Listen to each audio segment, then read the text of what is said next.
You can start in this business where you go from that first deal to the $1 million a year. I think you can do that in 24 months. Go to 8weekacademy.com to claim your free copy of Jerry Norton's most popular training. In it, he reveals his blueprint for making $100,000 per year with real estate. How have you been, man? What's been going on?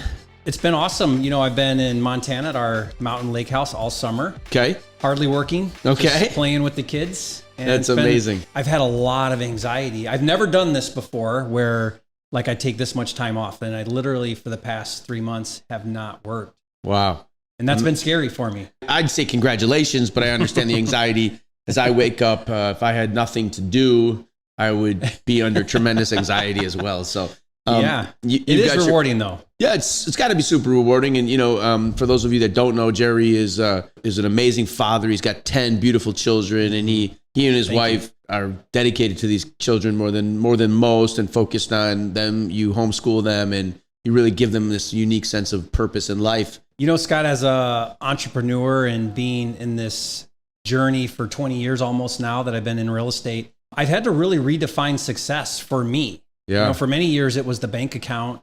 Yeah. And the impact and the influence. And over the past few years, I've really been working hard at looking at my relationship with my wife, my kids, and really deciding what does it really mean to live my dream life? Yeah. What does that look like? That dream life has changed maybe. It's changed a little bit. And, you know, in fairness to my journey, I have progressed my business to a place where I just do the things that I'm really good at and I really enjoy doing. And that takes time to get a business to that place. Yeah, and also to figure out what those things are. We talked at our last podcast, and you stimulated me to say, how do I make $1 million? And I was like, God, this is amazing. Stimulating at its finest, right? How do I make $1 million, right? It's not $100,000, it's $1 million.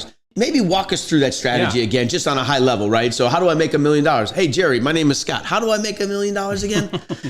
Yeah, well, that's the question, because when we first get into real estate, most people, their entry into the business is wholesaling, because it's a low barrier to entry. And so it's a fantastic place to start in your journey in real estate. Some people keep that strategy their end game, meaning they figure out how to build a big team. They do multiple transactions. There's a way to get to $1 million just wholesaling alone. But what I find is wholesaling should be, and for most people, it can be a springboard into other bigger strategies. Sure. I went out with you on your 700 unit development project today and walked around. You would have never been at a place where you're doing a multi-million-dollar project like that had you stayed a wholesaler. You just wouldn't be there. Absolutely. And so what I look at is, you know, you get in the wholesaling game, learn how to do that, keep that always as a strategy. It's a great way to exit deals you don't want. Right. That don't fit maybe a bigger picture end game. And everyone's end game could be different. The next natural transaction, though, from wholesaling is fix and flip. Sure. Right? It's keeping that deal, taking it down. And when you take down a deal, there's inherent risk. You're on title now. Right. You're the owner. When you take title to a property, there is risk there. You got to fund that baby. And now you got to do something to it. Pay the taxes and the water. And the risk goes up. Absolutely. Yeah, if you screw it up, you're going to owe somebody money maybe, or you're going to lose your own money. So wholesaling is very low risk, low barrier to entry, great way to put some cash in your pocket. But when it's time to be a real investor, you got to transition into other things. What is your experience driven to, what can we tell other investors? You know, give me the couple high level numbers that I got the big fish. Let's go win this guy. Yeah, well, wholesaling that deal for a lot of people, most people, is the right thing to do. Even if there is, I like to say, meat on the bone. And even if there's a lot of meat on the bone, sometimes given the place that you're at, that might be the right thing to do. Wholesale it, get whatever assignment fee you can, and go find another deal. But there's going to come a time as a wholesaler when you're going to get that deal, and it's going to be that fish you reel in, and you're like, this is the trophy fish. This is a monster here. Like, this thing is, I mean, they're going to put me in the newspaper with this picture, right? Like, this is a deal. This is the best deal I've seen in a long time. And that deal comes in. You should be thinking, well, how do I take down this deal? What is it going to require? It's going to take some funding. I got to buy this thing. Now I got to do a renovation to this thing. Can I find the contractors? Can I bring the capital to pay for those contractors? Can I be the one that flips this one and makes the 100,000 instead of the guy I'm going to take it to? right? Or the Sure. And that big leap, right, from that wholesaler. So you get that confidence where you say, okay, I have maybe made enough fee for the month. It's just keeping it in perspective. So if wholesaling's not the end game, but yet you're getting good at acquisitions, you're getting good at finding deals, now you can be picky, but you continue to wholesale those deals that just don't make sense for you to take on. That's great. Pay your bills money. We don't exist to pay bills. In fact, I freaking hate this idea that, how do I pay my bills? If you're thinking, how do I pay my bills? Cut your expenses down to the bare bones so that that's no longer an issue, and go build a business. Like, stop looking at how do I do a deal so I can pay my bills? That is such small thinking. People think like that. I got to pay my bills. Your mind and the mind's got to be, I got to build a business. So walk us through a little bit, if you don't mind. You're flipping your home run or your grand slam that we would call it, and you're wholesaling to pay your bills or to keep the engine running. What are those days like as your first few months of a flipper? Yeah. A wholesaler become flipper. Well, so wholesaling, because it's so transactional, you can get to a place where you can do the 1, 2, 3 a month, and you can build some consistency as long as you're doing things right. And then you're making those assignment fees. That's great. Pay your bills money. But then when you do identify that home run deal that you take on and fix and flip, well, now you're in the deal longer. Maybe it's a 4 or 6 month deal. Sure. You don't know when the next home run deal is going to come along. You cannot, and I think this is what you're alluding to, you cannot rely on that income because it's inconsistent at this point. Well, it's volatile. I mean, you don't even know, right? Yeah, Who maybe, knows? maybe you make 100, maybe you only make 80. You don't know when the next one's coming. My goal when I started fixing and flipping was to get to a point where I had closings every single month, and I treated the fix and flip the same as wholesaling, which was transactional, enough going on. And that's where wholesaling comes in, because if you can consistently wholesale, then you're still hitting those monthly paychecks, you're paying the bills. Right. You got some flips now starting. You got that first one, you get a second one. I found that to consistently close a flip every single month, you need to have 4 at some level. Either they're coming up on a closing, you're in the middle of rehabbing, you got 1 pending to sell. 4 in progress. 4 in progress at different stages. That's great. To then try to have a closing every month.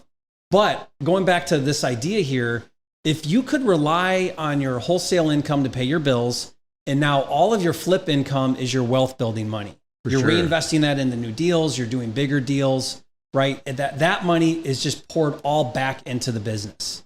And keeps that business running. That's what allowed me to become a millionaire very quickly when I transitioned into fix and flip. Because I still wholesaled, and I just built that money on top of itself. Do you remember that moment when you felt financially stable in the industry? No, because I don't think it ever really happened, because I didn't allow it to happen. And here's why. There wasn't a point where I said, I've got $1 million. I'm a millionaire. Right. The reason why is because as soon as that money came in, it was back into other deals. Of course, naturally. It was never sitting. No, sleeping money is never good, right? But it was in equity in other deals. Right. And that was a smart way to look at it, because the minute you're like, well, I've arrived here, I'm a millionaire, or I got this money in the bank, you start over every day in this business. Right. I know for you, Scott, if you've got cash, the next question is, how do I deploy this cash? 100%. I don't want cash. Be sitting. Right. If you have cash, you're saying to yourself, what am I doing with it? Yeah. It's got to get into the next deal. It's working in a deal. I'm super appreciative of your time. Here's what I'd like to do if we could wrap up. Just give me 5 high-level ways and thoughts, parting ways that we can take with us today, Jerry, that will give me ammunition to become a millionaire at some point. What are the 5 things that you would impart on me? Number 1 is you've got to be able to get access to leads. Motivated sellers, you've got to find a way to do that. There's, like you mentioned earlier, there's data providers that do that. There's on-market properties listed for sale. Step 2, make 5 offers a day. If you make 5 offers a day, verbal or written, I don't care, but you put in front of an agent or a private seller 5 low offers a day, you will get a deal in 30 days. Even if you do 5 days a week, that's 25, 4 weeks, that's 100. You make 100 offers in the next 30 days, you will get a deal.